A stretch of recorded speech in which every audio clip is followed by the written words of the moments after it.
All right, so I'm going to bring us back. We're running a little bit behind, so we're going to get caught up on time. So normally we would come back with another poll everywhere to sort of get everybody energized again after lunch, but we're going to skip that. But I am going to ask one question, and we're just looking for folks. Remember, this is a community development conference, the community development movement. We make noise, we get excited, right? Exactly, there we go. So instead of a whole bunch of questions, I'm just going to ask one. So I want to hear some noise. Think about the things that you've talked about and you've heard about in the workshops. What kind of displacement is happening in your neighborhood, either that you live in or you work in? Just hear some noise. There we go. Somebody's already ahead of me. Tenant displacement. Who's got some tenant displacement happening in their neighborhood? I see hands. Yep. Right? That's not a cheer for it, to be clear. That's just a cheer that it's happening. Small business displacement. Since the small business is being displaced, right? Boo. I know, it's a boo, right? Home ownership displacement, right? Okay. And then cultural displacement as well. Yep.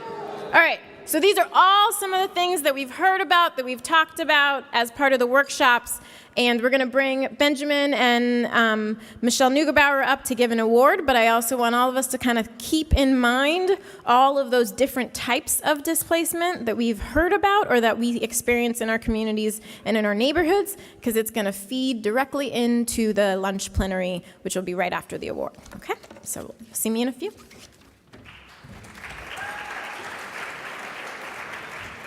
Good afternoon, everyone. I'm Michelle Neugebauer. I run the Cypress Hills Local Development Corporation.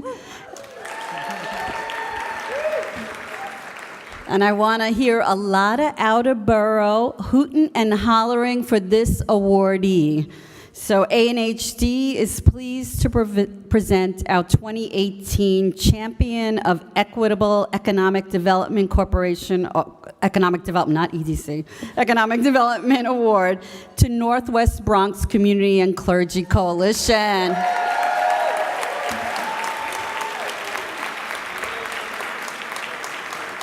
They are truly heroes in our field.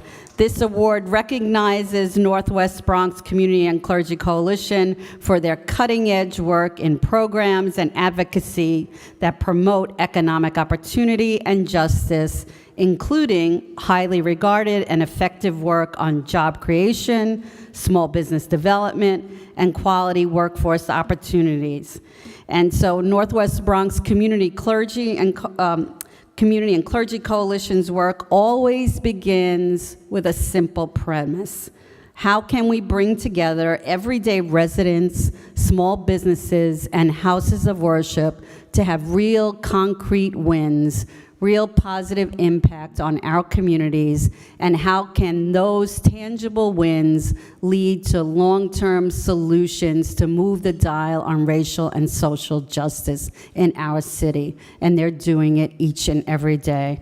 So their sustained leadership on community issues like the Kingsbridge Armory, CBA, balanced with their trailblazing approach to organizing small business owners on citywide displacement issues, has shown our organization, has shown CDCs and housing advocacy groups throughout the city how you really need to combine community development, affordable housing, and the struggle for economic justice and opportunity.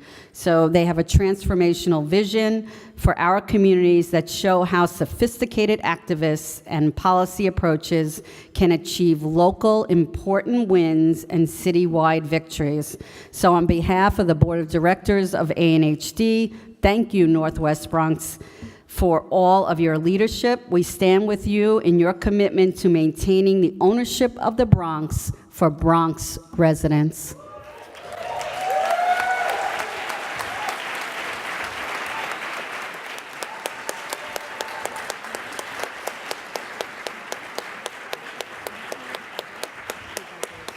Thank you. Let's do a quick picture and then... Yes.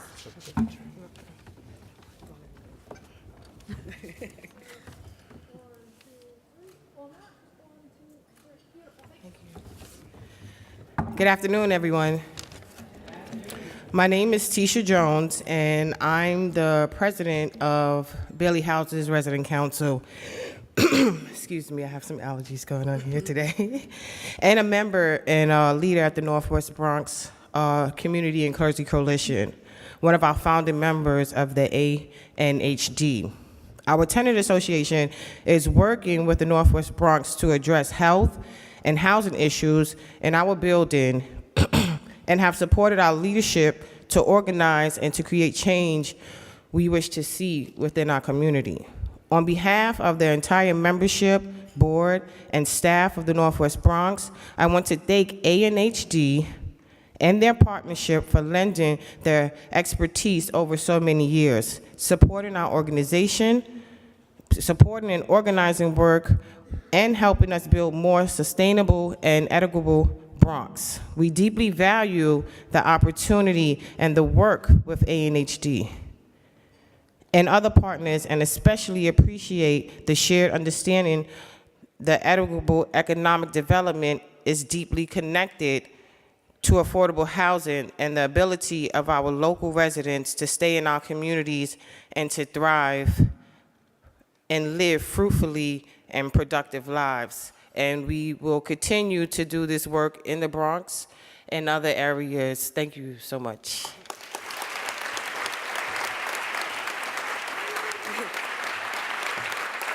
And I just want to say, my name is Leah James, and I'm the lead organizer at the coalition doing equitable economic development. We also have Evie Vera Wet over there that does our merchant organizing, and we appreciate it, and we look forward to having a more sustainable Bronx. And before we leave off the mic, can y'all just say this with me? Who's Bronx? Bronx. Thank you.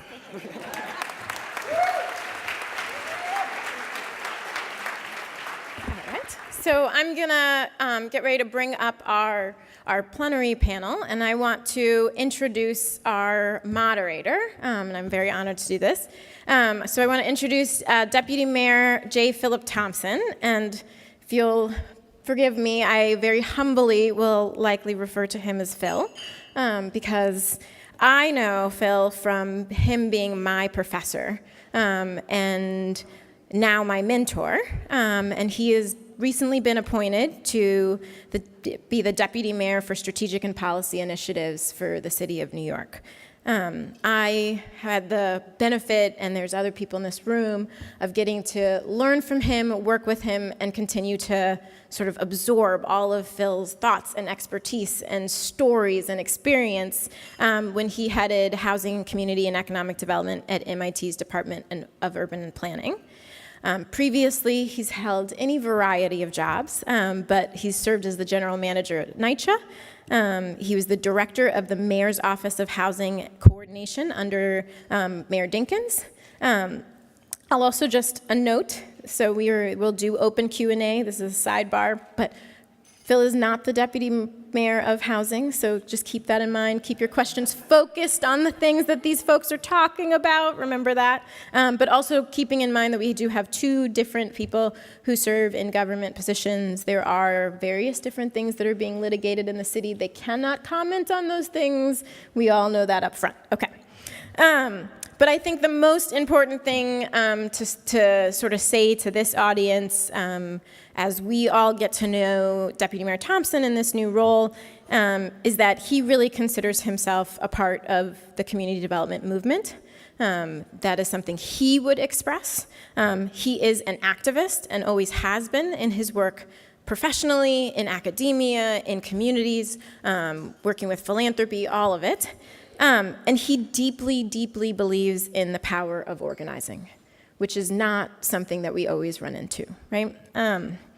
So I think it's important to know that he has spent decades working with people, but also teaching bright-eyed, well-intentioned students about the reality of power, about the reality of race and equity and justice, and what it means to actually do that work, and to create and break down systems of oppression as a part of what you do, and that transformative change comes from movements and organizing.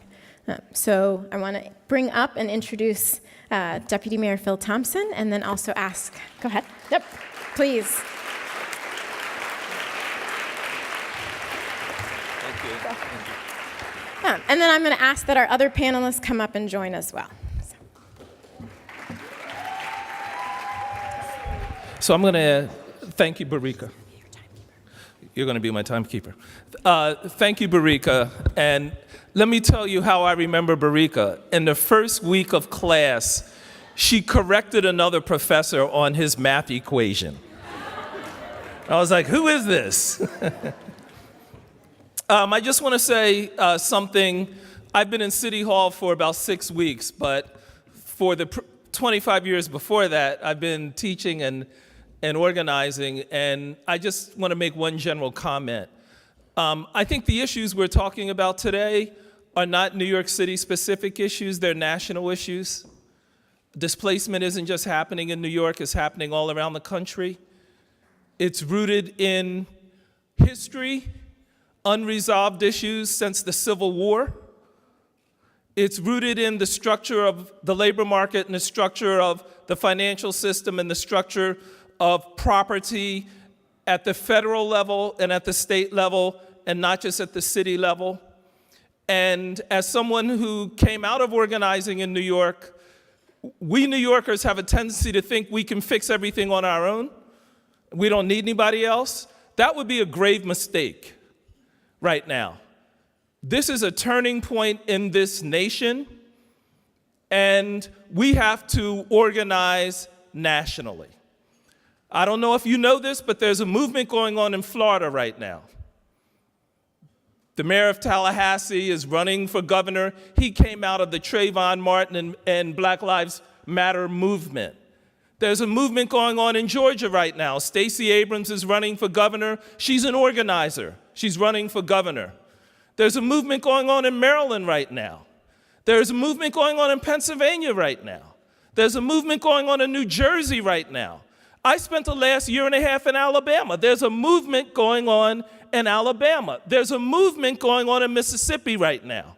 There's a movement going on in North Carolina right now. There's a movement going on in California right now. So now is the time for us to actually think big and to actually start broadening out and start uniting with other people to really make deeper, more fundamental changes than the kinds of things we tend to talk about. So that's my comment for today. Thank you.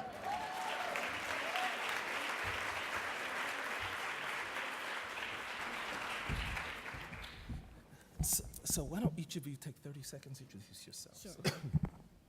Sure. Hi, good afternoon, everyone. My name is Catherine Green. I am the executive director and founder of Arts East New York. We are located in East New York, Brooklyn, and next year makes 10 years for the organization. And thank you for inviting me here today. Good afternoon. My name is Nevin Cohen, and I'm an associate professor at CUNY's Graduate School of Public Health, and I'm the research director for our CUNY Urban Food Policy Institute. And I'm a lifelong New Yorker and have worked with a number of your organizations over the years on policy and food justice issues. Good afternoon, everybody. My name is Matt Gonzales. I direct the school diversity project for a nonprofit called New York Appleseed. We are centered here in centered here in New York City, and our mission is to push policies and do organizing work to support the meaningful integration of New York City schools and communities. Good afternoon. My name is Joo-Hyun Kang with Communities United for Police Reform, which is a citywide campaign to end discriminatory and abusive policing. Some of the ANHD members here are members of CPR. I see some of you.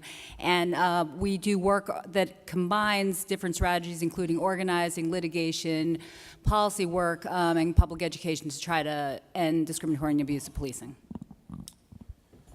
Good afternoon, everybody. My name is Javier Lopez. I'm the Assistant Commissioner at the New York City Department of Health and Mental Hygiene Center for Health Equity. And at the Center for Health Equity, we're focusing on bringing race, gender justice, social justice to the forefront of public health and pursuing a more equitable New York City for those who have faced the greatest inequities in communities that have long been underserved and disinvested in.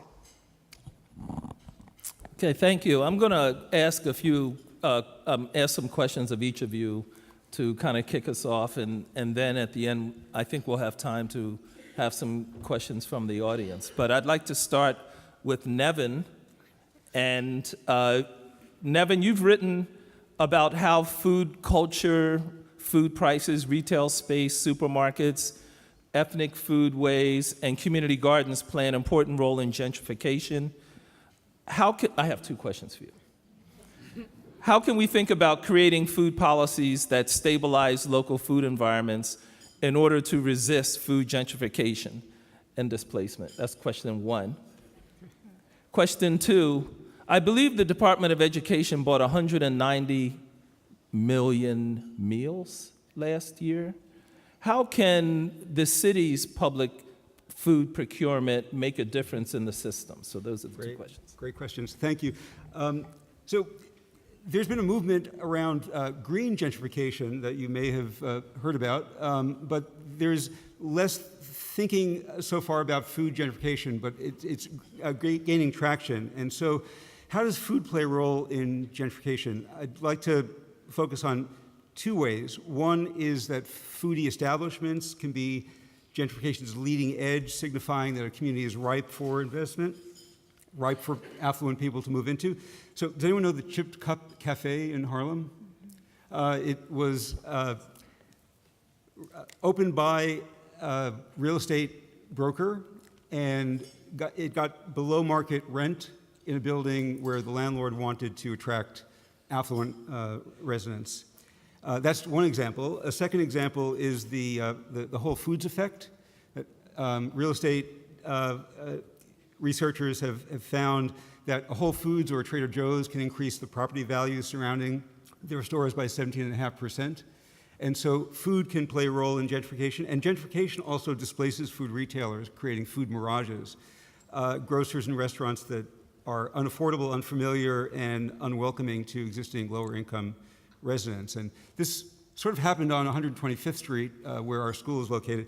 A pathmark on Lexington Avenue, the site was sold to Extel Development, who was not committed to putting a new food retail establishment in that building. And at the same time, a new commercial development on 125th and Lenox opened up with a Whole Foods. And so this is happening as we speak. What can we do? I'd like to focus on two sets of strategies.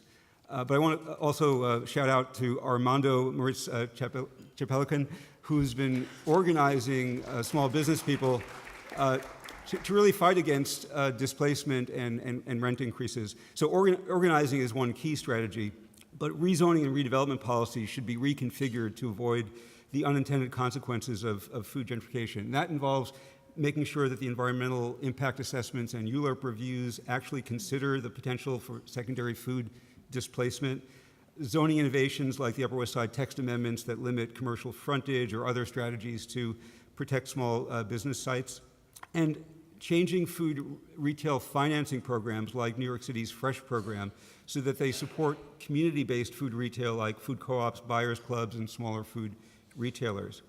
And the second strategy is to think about designing neighborhood-serving food spaces into the cityscape. And that might be NYCHA activating its ground-level spaces to support innovative, resident-driven food retail, especially for the thousands of residents in NYCHA who are living in the middle of gentrified neighborhoods. And with Enterprise Community Partners, I'm going to be starting a project to organize a group of NYCHA residents at a development to develop and design an alternative food buying system for NYCHA to test that out as a proof of concept. And that might involve wholesale purchases and online ordering using SNAP benefits. And community food spaces, from grocers to community kitchens to urban farms, can be incorporated into new development projects. Villa Verde is one example, but there are lots of examples across North America of how that's being done. And finally, public markets should be expanded and should be programmed to support affordable, healthy vendors, not specialty shops catering to foodies and tourists. A Fiorello LaGuardia model, not a James Rouse approach. And to your question about food procurement, the public plate is enormous in New York City. So it's the Department of Education, it's all of the other agencies that buy and offer food. There is a grassroots effort that we're providing technical assistance to develop a good food purchasing policy for New York City, modeled on Los Angeles's and Chicago's and other cities, to make sure that the food that the city buys is not only healthy, but also supports the workers that produce it, that has animal welfare built into it, and that is supporting regional agriculture to the extent possible. Thank you. The NYCHA thing is really interesting. LA has a setback with a conservative schools chancellor right now, and so it kind of points to me to the importance of organizing and keeping the pressure going to keep these policies moving. But I wanted to turn to Matt and talk about Appleseed. And you're taking on one of the toughest issues in the history of New York, which is school segregation. I believe New York is the third most segregated school system in the country. And the question I have, and I think we have a great schools chancellor who cares about this, but the question is what to do. And the thing I want to ask you is, you know, one approach seems to be focusing on choice, convincing wealthy parents or parents who have options to go into the public school system. I personally think that's a neoliberal framework. But if you agree, what's the alternative? Yeah, thanks. Easy questions right here. So New York City is the third most segregated city. New York State as a whole is the #1 most segregated, has most segregated schools and communities. And so I personally and organizationally, Appleseed, we kind of reject this notion that we need to somehow create mechanisms around choice that are going to appeal or draw in white families. That ultimately for us, and I think for the city, caters to neoliberal and ultimately white supremacist kind of mechanisms around education. You know it. You know we out here for this. And so, you know, I think for me, I kind of look at the American education system as a foundationally racist tool of stratification. And we have to really acknowledge and understand that that's the premise with which we work. So the idea that we would have to create policies that would say, oh, please, white folks, come to school with us because we need you at, like, it really reinforces this savior complex that, again, I think actually undermines the value and the kind of the public good of public education. And so there are certainly areas in this city where gentrification is creating opportunities for more diverse classrooms and communities. However, what we're seeing is that when you have new influxes of middle-class, affluent white families, they choose a couple schools and then they start to take over those schools. And so we kind of refer to that as the school gentrification mechanism, and that actually will lead to more neighborhood gentrification. And so one of the mechanisms we have around looking at the spaces where there are more influxes and neighborhood changes is looking at some of the school assignment policies. And so just really quickly, I think I want to just frame this. When we're talking about integration, I think we need to really be careful about talking about desegregation as something separate from integration. For me, desegregation is about breaking down physical barriers, structural barriers around access. Right now, we have a number of schools, about 110 schools in this city that serve a ridiculously disproportionate number of middle-class, affluent, and privileged families. And so in a city that is serving 70% students of color and serving 70 to 80% students with economic need, to have schools that are these kind of opportunity monopolies are actually, those are what we're trying to target, is disrupting these concentrations of privilege while also identifying concentrations of vulnerability and thinking about ways we can use a number of school assignment policies, neighborhood zoning policies.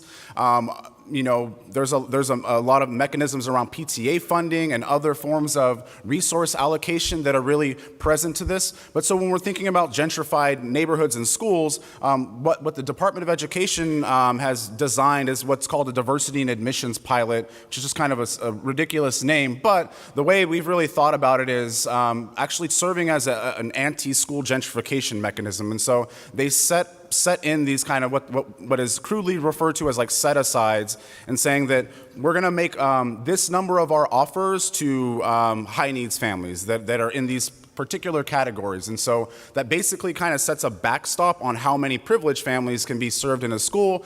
There's a lot of tension around that, but it's entirely legal and consistent with the Supreme Court cases around school desegregation. That's a mechanism, I think, to address school gentrification. On the other side of that, how do we create more diverse classrooms across the city?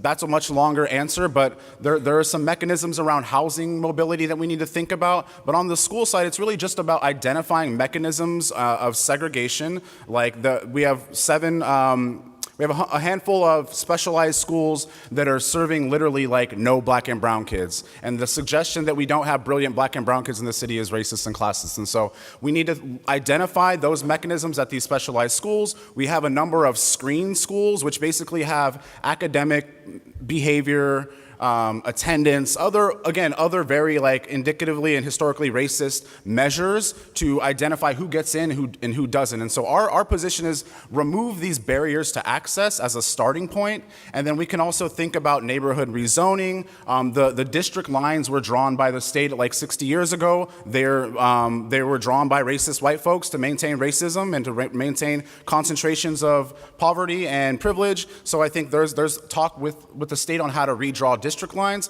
but even among districts, within the districts, there are zones that were also articulated but are city managed. And so you have neighborhoods, diverse neighborhoods like on the Upper West Side. I'm sure folks have seen the hot mess that's unfolding on the Upper West Side, but there's a big tower of wealthiness and then a housing project literally across the street from each other, and then you have an all-white school and an all black and brown school. And so looking at spaces where there is actually diverse communities and then disrupting those mechanisms of segregation, I think there are probably about 150 different things we need to do, but the starting point is really about identifying barriers to access, removing them, and then thinking about making sure that we have a desegregated school community, but then also once you get kids in the school, making sure that we are not replicating and reinforcing racist curriculum, pedagogy, school cultures, disciplinary actions, and really having a holistic framework about how to actually create inclusive and affirming spaces for young people. So I don't really care what they look like, but that they go into a school and they will be built up and affirmed to be whatever they need to be. Thank you.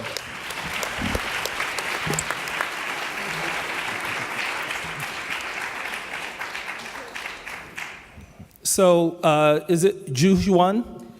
Joo-Hyun. Joo-Hyun. Yep.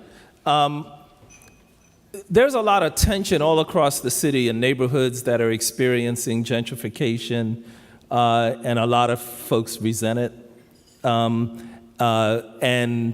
it's almost like it happens in restaurants, it happens in street interactions, it's all over. How does displacement and gentrification impact public safety or the perception of order by those who are policing communities? Another really small question that we can answer really simply. Thanks for the question. I think I want to go, I'm going to ask everyone a favor. It won't take more than 15 seconds, I promise you, but if you can close your eyes. And I'm just going to ask you a few questions. If you could answer these questions in your head to yourself. I want you to feel like you're really safe right now. And I want you to think about what it smells like. Think about what the temperature's like. You feel incredibly safe. Who are you with? Is there anybody there? Where are you? How does your skin feel? Can you taste anything? And then I'm going to ask you to open your eyes. So I told you it would be no more than 15 seconds. It was less, I promised, and tried to make sure it kept that way. But I have one follow-up question, and if you could just raise your hands. How many of you, as you thought about just feeling safe, how many of you had police with you in that moment? So I'm going to keep going, but I do want to answer the question that was raised. The reason I start with that is because I think that the moment we're in right now is an extreme over-reliance on the concept of law enforcement as the only way we can be safe. And all of you who do community development work know better than most of us that that the way we build safe communities is to invest in communities and to ensure that all of the structural needs are taken care of and that there's strong infrastructure within communities, whether it's education, whether it's access to healthy food, whether it's healthcare, transportation. We can go through the list. But all of those are the components of a truly healthy community. And so part of my answer to this question is I think we've got to go a few decades back. I'm not going to go back to the Civil War, as Phil started with, but even just going a few decades back, we know that there's been extensive disinvestment in public infrastructure across the country. And New York has certainly not been unaffected by it. We've been heavily affected by it. And much of that is coming to the forefront right now. So when we talk about gentrification and displacement, and when we talk about safety and policing, it's really important, I think, to start with that history, because displacement and gentrification in many ways has become a reflection. I guess what I would say is that, let me back up. I think that what we have to have as a big frame is that values and resource distribution is what gets reflected at any point in terms of our public infrastructure and public space. And when we think about gentrification and displacement in relationship to safety and order, it's really important to pull apart what safety means versus what people's perception of order means. And the problem we're in right now is that too many folks, including the NYPD and unfortunately this administration, conflate what order is conceived of and what public safety is. And so as a result, the people who are actually targeted for hyper-aggressive and discriminatory and abusive policing are often people who are, by virtue of who they are or who we are, seen as disorderly, or seen inherently as criminal, or seen inherently as less valuable. And so I'll give 3 examples of this. One is, I think about 2 years ago at 125th Street by where the Metro North Station is. The Metro North Station was being redeveloped. There was extreme displacement of people in the area as the neighborhood was changing, but also people who were homeless were actually being harassed on a regular basis by the local precinct, the 25th precinct. And Picture the Homeless, which is an organization that's based right around there, did an amazing job organizing homeless people so that they knew their rights, but also so that there could be some rapid response when there were abusive incidents. But all of that happened in the moment of extreme gentrification, and people who were homeless were being displaced, physically abused, sometimes actually physically removed from the neighborhood, not for breaking laws, but for being homeless. So for example, we have scores of stories of homeless people who were taken by police officers to Bellevue and to different hospitals, claiming that they had psychiatric disabilities and were in mental crisis. When they got to the hospital staff released them because there wasn't anything wrong with them. And so that's an extreme example of actually physically taking individuals off of the street that they're on, not because of anything that they're doing, but simply because of perceptions of who they are and what that signifies. A second example is probably my introduction to understanding gentrification and policing. A lot of my history comes out of the queer movement, is thinking about the area of Chelsea and the Village in Manhattan. Chelsea and the Village have historically been known as kind of a historic birthplace for the queer movement in the United States, not only in New York City, because of the historical importance of the Stonewall Rebellion. In the 90s in particular, before then, but certainly in the 90s, there was really a turning point where the gentrification of the area really displaced a number of long-term residents. But when we talk about cultural displacement, it also created social barriers to people who historically from across the city and all the boroughs went to the Village as a safer place than what their neighborhoods may have been. And so, for example, queer youth of color from all over the city who would traditionally go to the piers or parts of the Village were routinely having the cops called on them simply for walking down the street with their friends. Or transgender women of color in particular were having cops called on them under suspicion of sex work simply for going to dinner with their friends. And so those kinds of instances still occur, but it's part of the wave of what we see in terms of how displacement happens. It's not only people who may have ownership of a home in a neighborhood, but people who go to a neighborhood or who even live in a neighborhood without the stability of housing, but may find different kinds of safety in that neighborhood for cultural reasons. The last example I'm going to raise is how many of you have heard of Saeed Vassell? A few. How many of you have heard of a man in Crown Heights who was killed by police in early April? A few more. So on April 4th, which was the 50th anniversary since the assassination of Martin Luther King Jr., Syed Vassell, who is a longtime resident of Crown Heights, was killed by police in broad daylight about a little bit after 4 o'clock in the afternoon when children are coming home in a hail of 10 bullets. The two units that came out were the Strategic Response Group, which you may not know is a hyper-militarized unit of the NYPD that actually has no business in our neighborhoods. Their main function is actually counterterrorism. And the second unit was anti-crime, which means basically plainclothes cops who jumped out of a car, started shooting immediately, is what we're told by witnesses.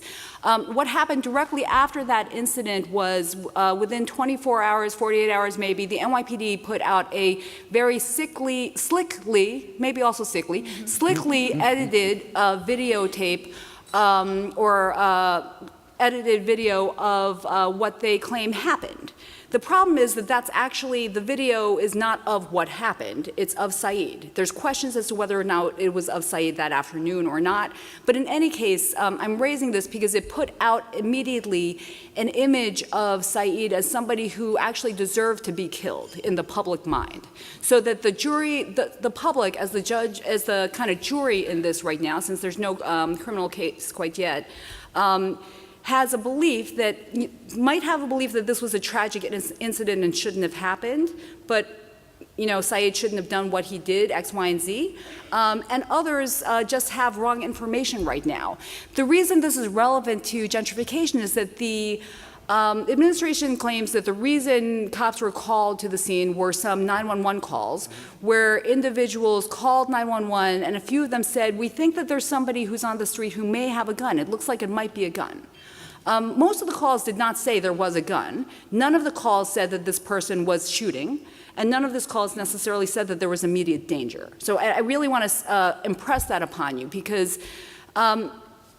what we found out since then is Syed was one of those people who in every neighborhood there's somebody who's a real fixture in the neighborhood. He was a fixture. He was beloved in the neighborhood. I've heard story after story after story of how he helped elders, and elders in the neighborhood relied on him to make sure that they could get their groceries every week. He would run and do groceries. He would help do laundry. He helped older storekeepers lift the gate every morning to their stores because it was too heavy. He was someone who was loved to the extent that his family, his biological family, didn't even know the impact he had on the neighborhood until after he had passed, because all of these people came to their house to tell them how loved he was and how missed he was, and how sorry they were to see him hear that he had passed and been killed. But the piece about this is that people knew him in the neighborhood, so there's real questions as to, and actually the neighborhood cops knew him. So there were people who knew him, the neighborhood cops knew him, but the people who called 911 didn't, because they would have known that actually there wasn't a danger there. The challenge becomes the police are being called for everything, and are actually being over-relied upon. You can be napping at a dormitory at Yale, for example, and have the cops called on you. So the level at which we're using police officers to deal with things that are actually not about violence and not truly about safety has expanded so much. And I think the last thing I'm just going to say is that I feel like the moment we're in terms of understanding displacement needs to be wrapped up tightly with how we understand and review, and you know this better than most of us, review budgets. Because budgets are really kind of the moral blueprint of our values. And that if we're putting so much money into the courts or into the criminal punishment system and not into investments in our communities, we're creating a situation where more Syed Vassalls are bound to happen.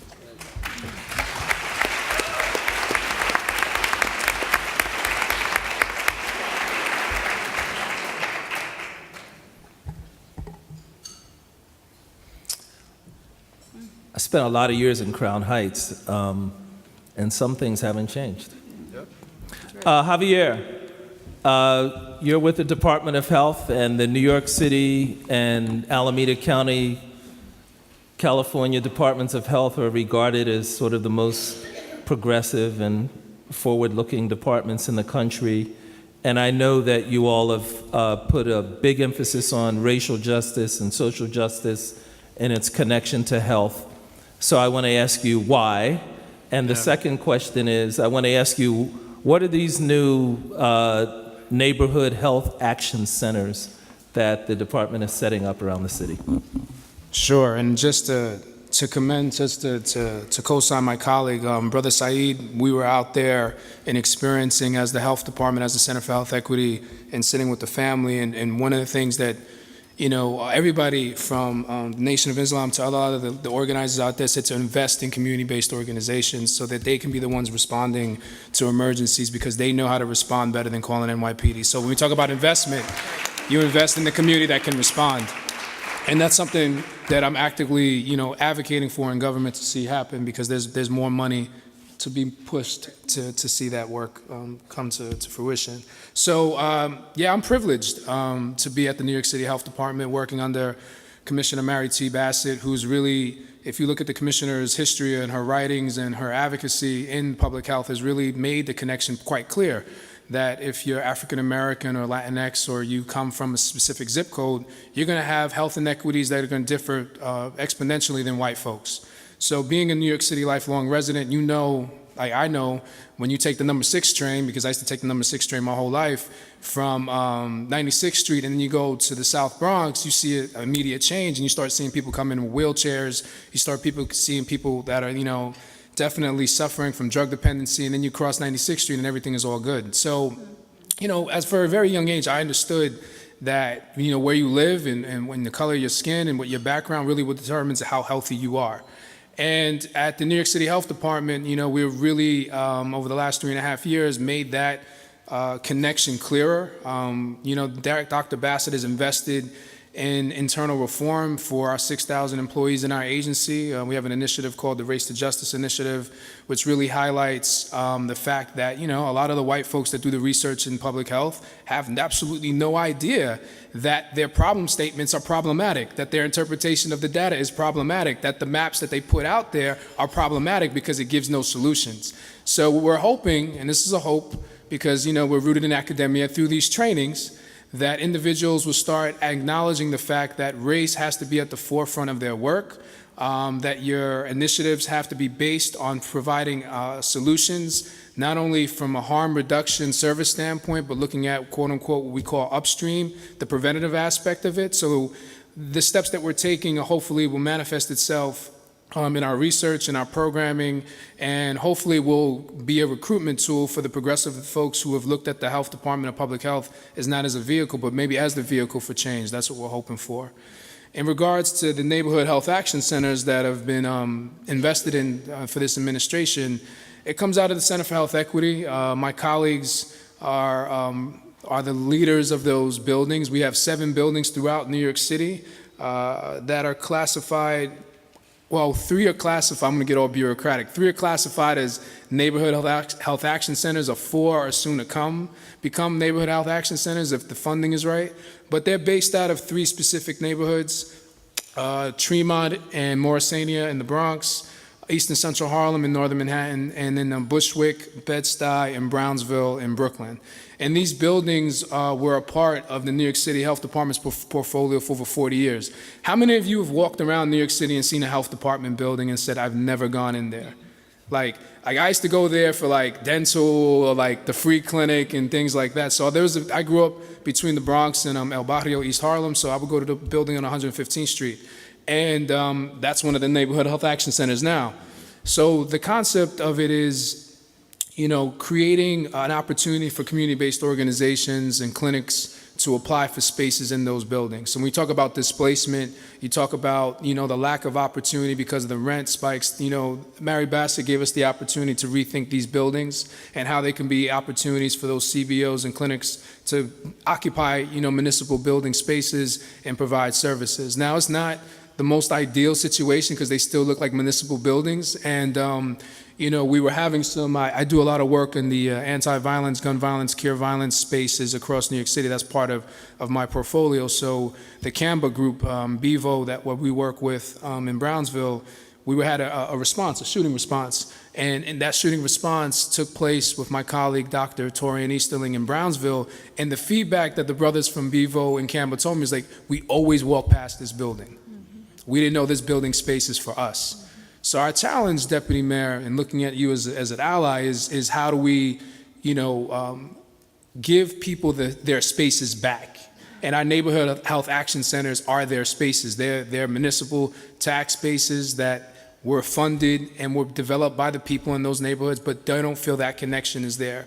So we hope that these action centers over the next couple of years and, beyond this administration become places where people can actually go to and feel like that's for them. That's our main fundamental challenge is making sure that those spaces are seen and recognized as such.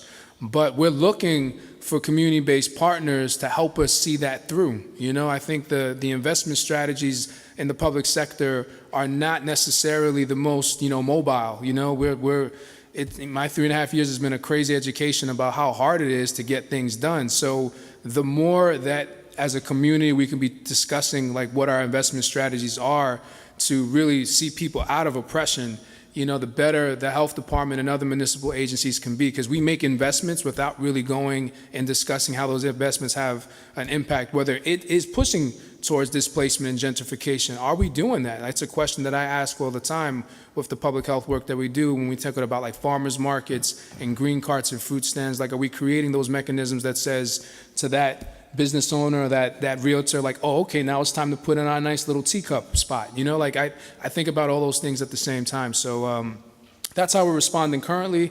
I think we're not the most progressive health department. I think we're not progressive because we have to report to political hierarchy. If we didn't have to report to political hierarchy and answering the whims of politicians, I think we could be the most progressive based on our leader. And I say that publicly without any regard to what happens, because I see how limited we have to be because of the way that we're structured. Alameda doesn't necessarily have the politicians on their doors frequently in New York City. Alameda has a different governing body, of course, but they actually have activists working in their organization, or they write papers for the activist community, specifically those who are fighting gentrification in Oakland and displacement in Oakland. And that's the type of work that I think we could do in New York City if we were given that freedom.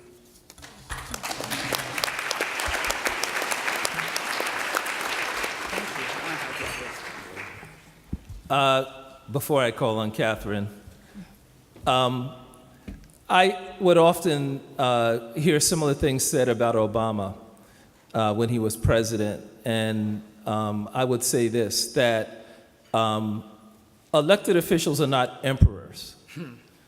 And if you want to see change, you got to organize, period. True. And blaming politicians often is an excuse for lack of organizing. And I'm not saying politicians shouldn't be held accountable, but when you organize, they will be accountable. Yes, sir. And so I just want to throw the challenge right back out. Because, I've been around the block a few times and, used to work on campaigns and work with a lot of politicians, and folks respond to pressure.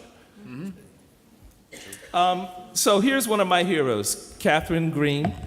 On working on community health issues in central Brooklyn, Catherine Green's Art Center was our meeting place, was our community center, and it's right near a health clinic where I just saw so many young people in wheelchairs, so many people limping, so many people broken, and then you go into this space that Catherine set up, and it's uplifting, it's beautiful, it's joyful, and everybody knows it's for the community. It's not for somebody else, it's for the community. And so you all have to go there and see the work that this young woman is doing, because I just think it's remarkable, and she's definitely one of the heroes, I think, in New York right now. So. Thank you so much. I didn't have a question. What are you doing?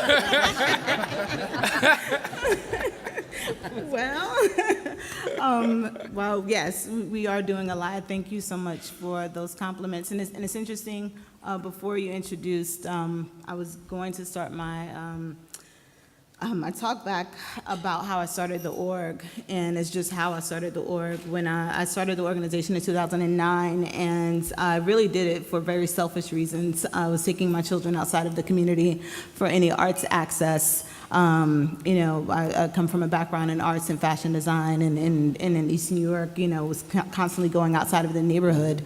But also, not just being lazy and not wanting to go outside of my community, but also knowing that my money, my dollars would be invested invested into another community. And just knowing that my community needed so much more investment and how far that dollar would stretch, not just to invest in our neighborhood, but to have our children see the impacts and the possibilities. So when we began to strategize and think around what Arts East New York would be, it really was just having arts programming in the neighborhood.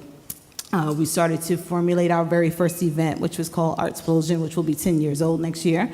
And, you know, we had a really incredible samba group.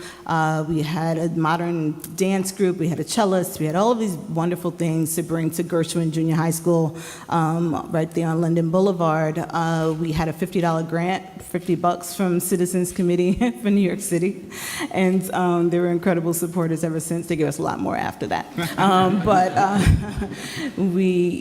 I worked the curtains, so I didn't see much. But during the planning, the summer planning that event, it is, I believe it's still on record as one of the most violent summers that East New York had experienced. And it was like almost every day there were helicopters. Now, I grew up in East New York, and so I remember those days, and here we are again.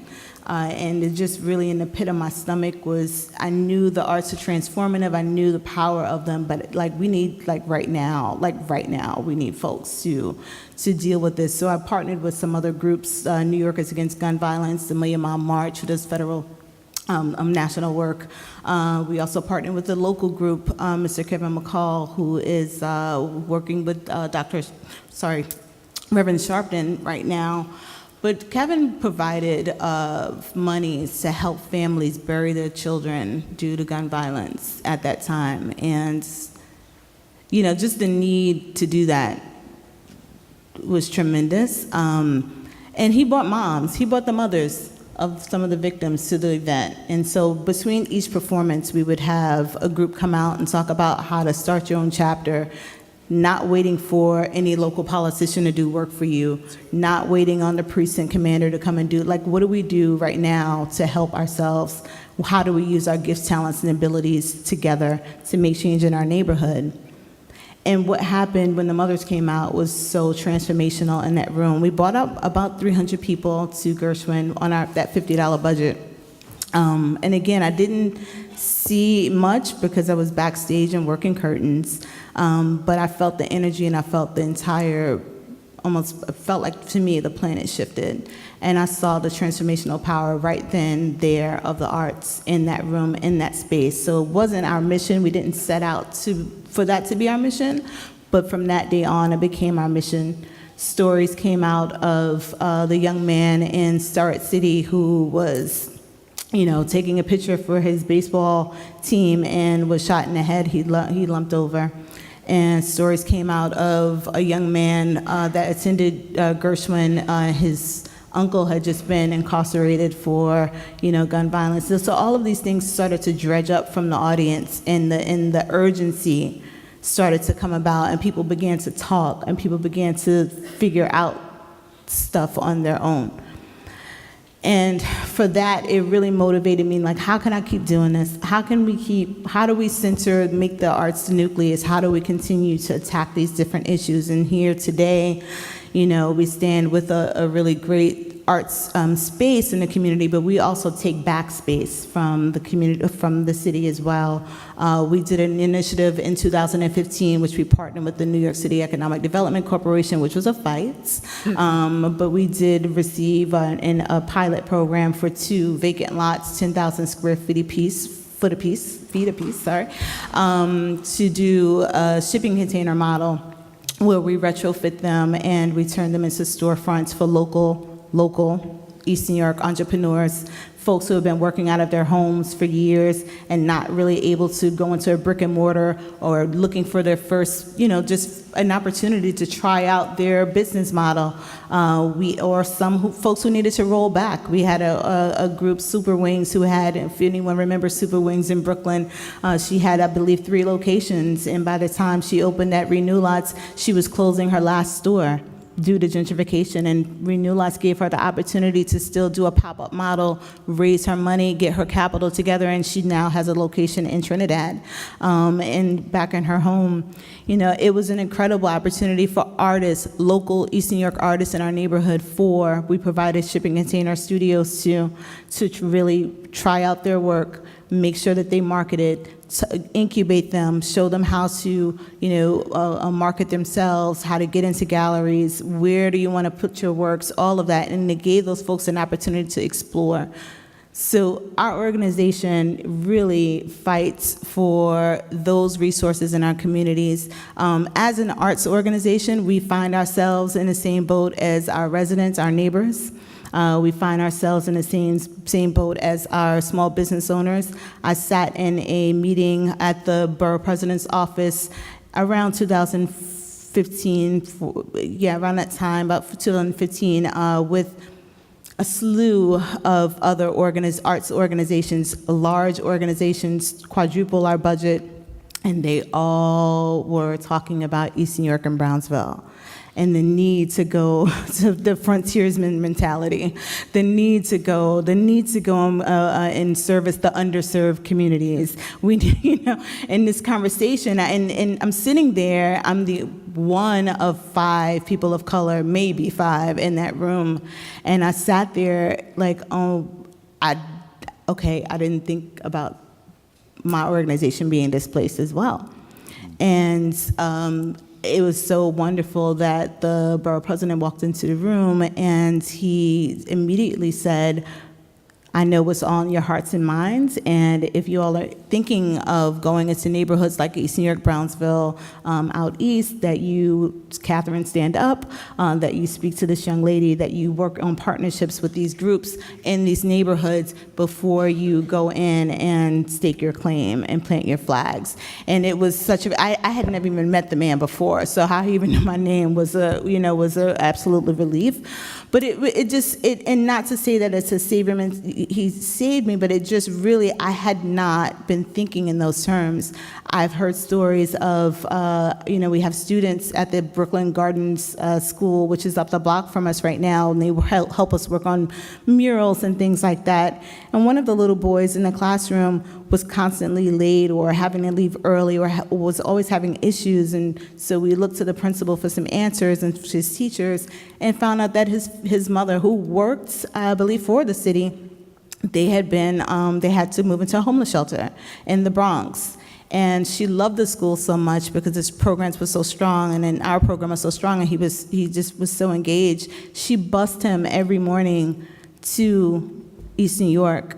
So this young boy was getting up at 4:30, 5 o'clock in the morning just to come way out to East New York, and so, or around the corner, Nehemiah homeowners who go into foreclosure. We just heard a story of, someone buying a Nehemiah home for $250,000 at a foreclosure rate, flipping it and turning it, listing it for $480,000, just at the blink of an eye. And those who last year, they were going for $300,000, it set the market on fire. So as an organization, we find ourselves in partnership with so many. We are proud coalition members. My coalition folks over here at Cypress Hill, stand up. We fought against the rezone side by side. We are still fighting for the Broadway Junction area as well. We fight. As an arts organization, you think, oh, you're going to go in, you see a great exhibit, but no, you'll see a great exhibit. But we're going to talk about some things, and it's not meant for others, right? We are looking for our residents. I want people around the corner. I want people in our building to make sure you come, you see, and you experience. You have a great time and see the art, but you are going to make sure you learn and you'll walk away with some knowledge to advocate for ourselves, to make sure if you are going into foreclosure, before that happens, talk to your neighbor. Talk to another organization. There are resources available to you so that we can hold on to our community. Has so many things that I wanted to say, but all of the talks here was so passionate. I did know Brother Saeed as well. He used to sweep the barbershop that my children went to in Crown Heights, and my sister as well. And we did a mural in the Brownsville Health Action Center as well. So I've worked with Brother Torian Easterling, and we work for arts education. We've been fighting for that as well. So as an arts organization, I started with this thought that we're just going to bring this in, we'll bring resources to the neighborhood, but we can't do that on our own. And we can't do that in silo, and we can't do it when we see our neighbors leaving the community. We can't do it when we see our neighbors being arrested by the police. We have to be responsive. We just finished off a strategic plan and a programming model, and I'm like, we have to build into this model our responsiveness to all of the things that happen in our neighborhood. We are that organization that responds immediately to things going on in our communities. And I'll leave it there. Thank you so much.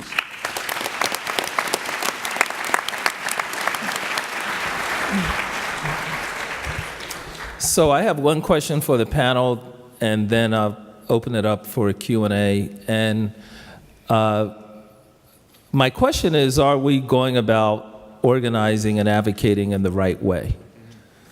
And the reason I ask this question is because I work a lot with labor, and I go to labor convenings, and they're getting their butts kicked. There may not be labor unions soon because of Supreme Court cases that are on the books now, and they're really under pressure, and their members are complaining about displacement and all the issues we talked about here. Then I meet with a lot of immigrant rights groups, and immigrants are really under threat. Temporary protection status, TPS, is expiring for some groups, and they're just gonna expel people unless something is done. There's a lot of pressure on immigrant groups, and women's groups are under attack, and reproductive rights are under attack, and I heard 6 kids were killed in Texas today. 10. It's 10. High school students don't feel safe. And then I come here and hear about, housing displacement, and I go to another meeting and hear about diabetes epidemics. And so my question is, are we focused too much on particular issues and not focused enough on relationships? Because I don't see labor here, even though you're talking about their issues. And from what I can tell, if everyone was in the room together, it'd be unbelievably powerful, because I think it's just about everybody. So my question is, are we going about our advocacy in the right way? Kind of just focused on issues more than relationships? That's a question. I'll take it first because I've recognized in 3.5 years that the public health, I'm gonna just keep my lane and then expand on it. So the public health community has not done a good job advocating, because we're very much, as a field, committed to working with those who listen to us. I can tell you, though, looking at the research and being really someone who isn't a public health person, who came to this as an opportunity to see health address what I call the root causes of oppression in neighborhoods. I saw that, that's why I took this job. The opportunity, though, is to answer the question, yes, we could do better, because in my field, we know we can't problem solve it. So I can give you a blood pressure cuff, right, that addresses your issue, and I can say, damn, your reading is high. But I know through the research that housing, education, all the social and environmental factors that are contributing to your blood pressure, they're not in the room with me, I'm working with the individual. So I'm busting my tail to tell my colleagues that we gotta be able to use our science to our advantage to allow us to have better conversations to those who are contributing to the epidemics that we're trying to address. And I feel like all of our fields do that, but we get caught up I would say specifically in my field, and being across the room from a doctor or from the NYUs of the world and others who are like, yeah, that's good, but you're not calling out their strategies about what they're investing in, right? We're just talking to that individual clinician. So as fields, we have the opportunity to allow the evidence that is showing us what needs to be worked on, and being able to invite those around the table as you described to say, and you have a role in this. I will never be able to work on Brownsville's rates of infant mortality for African American mothers and their babies without having the housing, economic development community, and you all in the room discussing how we problem solve that together. It will never happen. The maps will look the same. And I've said this in all of the work that we do, that until we get comfortable with maybe not necessarily being comfortable with other people in the room, our field will always be perceived as ones that don't know how to move towards action. So I agree. I think there's an opportunity, and I look forward to my other panelists of what they say. Go ahead. So yeah, I'm gonna say I've been in the position I'm in now for the past about 2 years, and so what I discovered, in which I don't think should have been a surprise, is so I'll start kind of in my domain of education and kind of try to extrapolate a little bit from there. But in the domain of advocacy in New York City in the education space, there's a tremendous amount of wonderful organizing and activism. It's just incredibly siloed. So we have we're here for fiscal equity people, which I'm here for. We're here for integration, obviously I'm here for. We're here for culturally responsive education or restorative justice. And what I discovered is that all of these folks were just organizing amongst themselves and kind of replicating systems of silo, and I actually think reinforcing the divisions between us. And part of that is a mechanism of us having to compete for certain small pools of funds or for public policy attention. And so what I have seen, and this has to be in some way related to the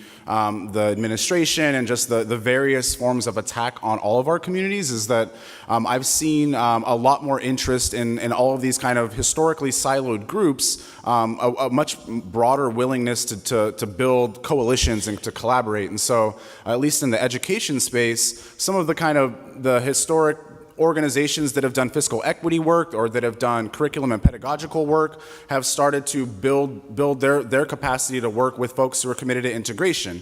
However, before myself and a number of our youth advocates, which I'll talk a little bit about, have gotten the mix, the integration work was led by middle-class white folks, and that's just suspect and problematic because they were advocating on behalf of folks that they don't actually represent.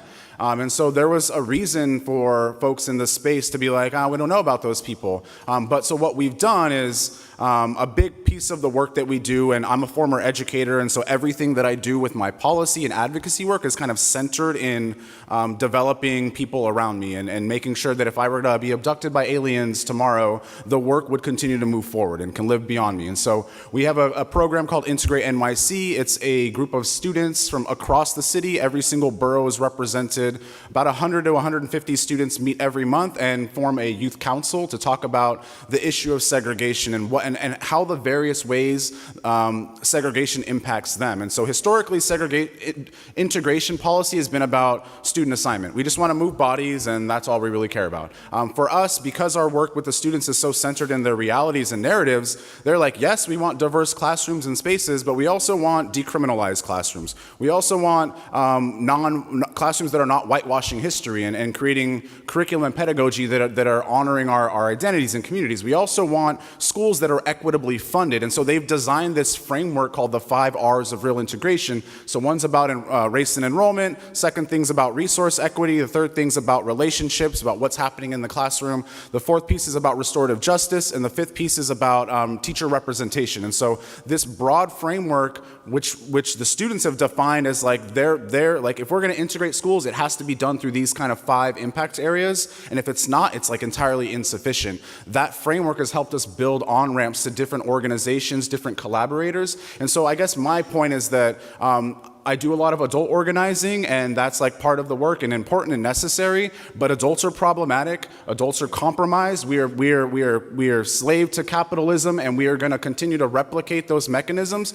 Young people, the work is not on the backs of young people, but we actually need to use our adult privileges to actually create space for young people to design their schools, their policies, their priorities, and then use our access to give them access. And so what I guess I'll try to recenter on is that we need to particularly, the solutions for disrupting oppression have to come from those most directly impacted. My foundation is Paulo Freire, and he wrote The Pedagogy of the Oppressed and really is committed to ensuring that folks who are coming from the outside to tell people what they need are completely missing the point and are really replicating the savior mentality. And so I would say really what this panel for me represents is the investment in communities, but ensuring that communities have the capacity, the power, the support, and the expertise to actually articulate their own vision for a future. And so a big piece of our work is focusing on youth voices and not tokenizing and not kind of using them as decoration, but using them and empowering them to actually be agents of change. And so we have students on the Mayor's Diversity Council, and that's really, I think, where we need to invest our energy. Thanks. I'll just give a brief example of cross-sectoral organizing around urban agriculture. Urban agriculture has been portrayed as a new hipster activity, but it's been going on in cities forever and in New York City for decades. And I wrote a book with my colleague Kristen Reynolds called Beyond the Kale, Urban Agriculture and Social Justice Activism in New York City, which focuses on farms and gardens that are using their activities and spaces to organize. And one example is Ray Figueroa in the South Bronx. He runs an alternative to incarceration farming program at Friends of Brook Park, but he also uses the farm as a place to have meetings with groups like Picture the Homeless, because he realizes that without coalition building, his farm is vulnerable, the community is vulnerable, and that access to resources and control of the community is really essential to the community thriving. So there are projects like this throughout the city that are really exciting, and one role that we could play is in illuminating them, lifting them up, and supporting them.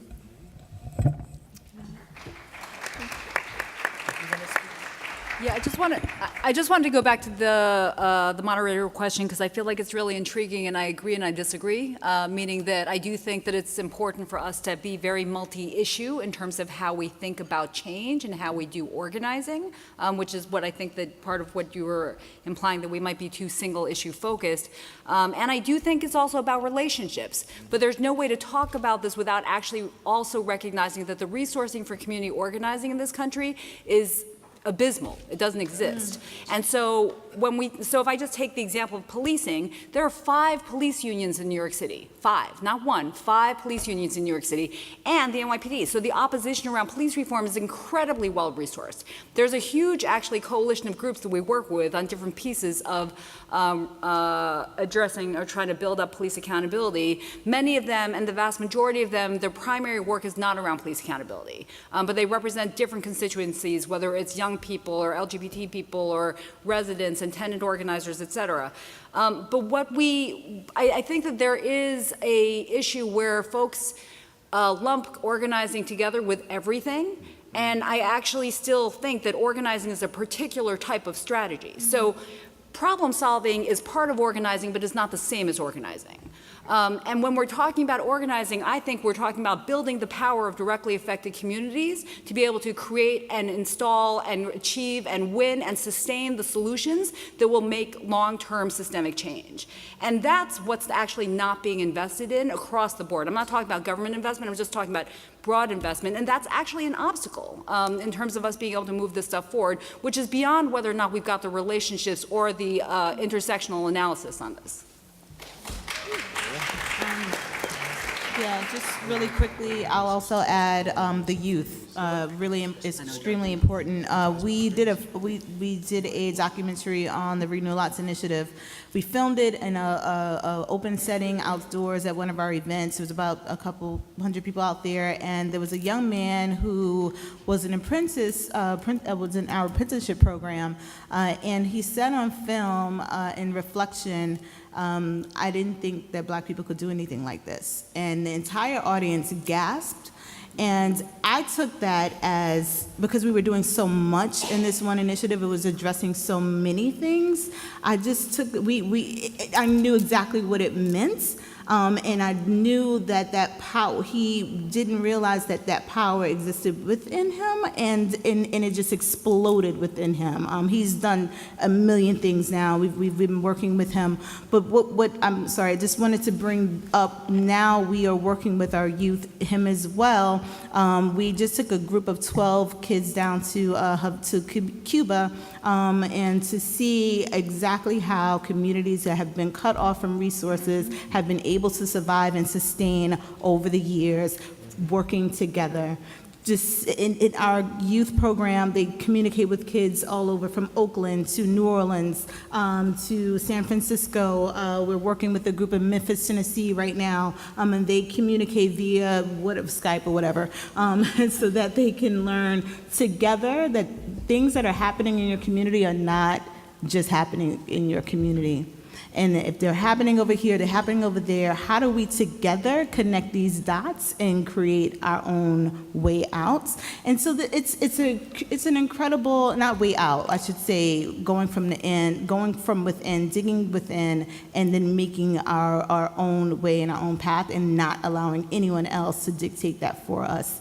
And I think it's extremely important for us to start to think and organize in that way. I've met a tremendous amount of people across the country right now who are doing incredible things, but exposing that to our youth and taking them outside of the country just really, it brought it to another level. So I would really say our youth is, I agree, bringing them, making sure that we're investing in them and having them take up the mantle and creating change for us as well.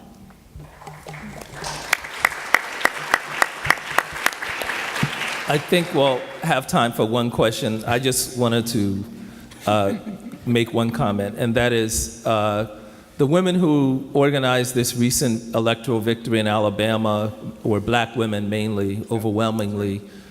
They are now making a very focused and deliberate effort to reach out to poor, white, working class people, and to build a coalition with them, because they see that A, is possible, and B, the only way they're going to win.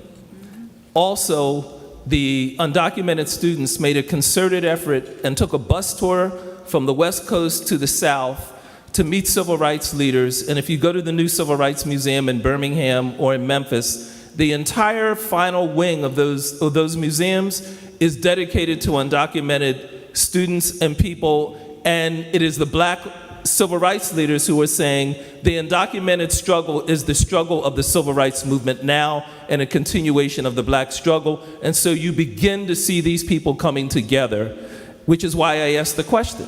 Some of the richest institutions in New York City are nonprofits, which mean we all subsidize them.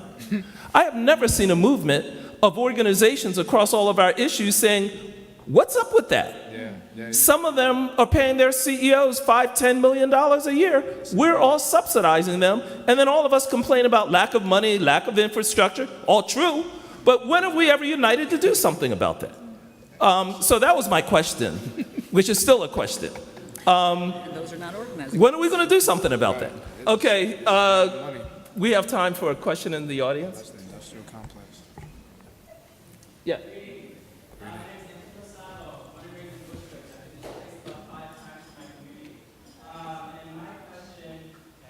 My question today is, the panelists can answer this question if they would like. It's particularly for the curators of this ANHD event. Something I'm thinking about is we're spending a lot of time focusing on externally, what can we do? And I like to think about the internal, what we can do here first, right? And how we can identify potentially what are some things that we are doing that might be complicit in this process, like just what you said, like where we have all these nonprofits with these CEOs who are making like 6 figures and whatnot. I was at an event, and I'll keep this short. I was at an event a couple of months ago, and it had been like 1.5 months since Hurricane Maria happened in Puerto Rico. And I was in a space very similar to this one, and it was a fundraiser celebration where we were sitting down having food just as fancy as this. And we were having conversation about how there was no power or food in Puerto Rico. And I was really confused. And other things happened that I won't mention because sometimes when you name drop, people get mad. But either way, my question is this event's mission successful while it is located in the capitalist classist hub of 42nd Street? If so, how so? If not, why is ANHD not producing this event in, nor funding spaces negatively impacted by luxury development-induced mass displacement in gentrified neighborhoods?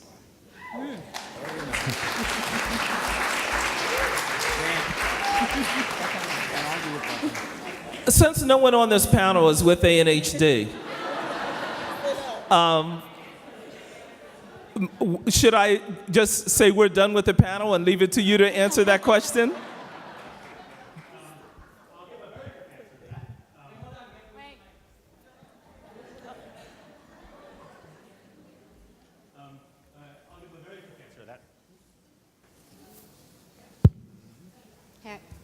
Is this on?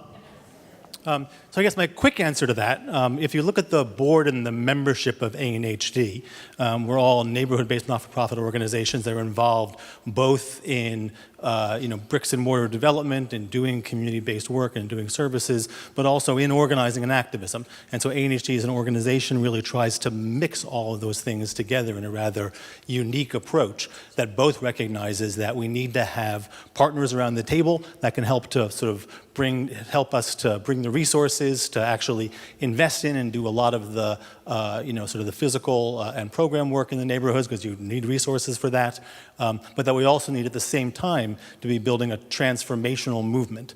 There are spaces that really are sort of exclusively sort of for the transformational movement piece, and we invest a lot in those and do a lot of those. There are pieces that are more the kind of the bricks and mortar piece and the development finance piece. This is an event that really tries to mix all of those things together in a unique space to do, to sort of to have that collective conversation, which I think our member organizations have clearly said to us is a space that they want us to, to curate and a space that they want to be in. I think the questions that you asked are good ones. I think it's stuff that we can and should think about. We'll bring this back to the board and the membership. But again, this is a good challenge to us. And as we think about this with the board and membership, we'll continue to engage in those questions. So I just want to end the wait, please. I want to just hold up, please. We got to end. Sorry. But let me give an answer to your question, if I may. Why do I have Phil Thompson as a name? My ancestors don't come from England. I live with a contradiction. Why am I speaking English? That's not my language, right? We all have to struggle through contradictions and work through contradictions, all of us, all the time. And learning how to do that is how we learn how to win and struggle, but it's not going to be through pursuing a pure path of anything, because there's no such thing as purity. Look at my skin color. I'm the result of rape. That happened under slavery. It's no purity in this at all, And so that's my answer to that question, because it's a question, it's a profound question. It's one all of us have to face every day. How do we work through these contradictions and achieve some kind of unity so that we can actually change something? That's the question. How do we change something? In my opinion. Thank you.